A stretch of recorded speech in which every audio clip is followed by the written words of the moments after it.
Hello, this is your boy Miguel from the Mobile 757 working on a Nissan Altima. I just replaced the compressor.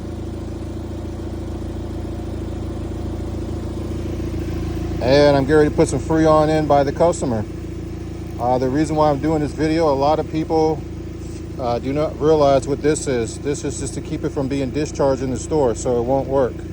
So what you have to do is just unscrew it. And there's going to be a lot of comments. This is for people who don't know and think the car's not accepting Freon. And this is the reason why I help people. This is the channel to help people, not ever to condemn anybody. And you just take that off. It could be nice and clear, but this one is red.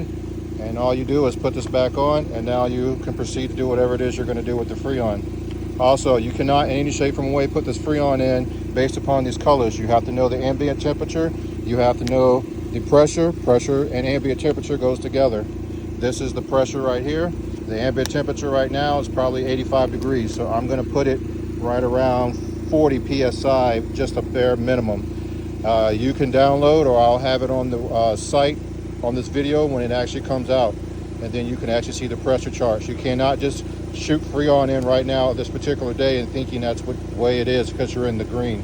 You have to know the ambient temperature, because when the pressure rises, you're going to need more Freon. You have to have the right amount of Freon in here based upon the ambient temperature and the pressure outside. And the pressure. Ambient temperature is the temperature that's outside. That's what that means. If you like this video, please like, subscribe, and share. Thank you.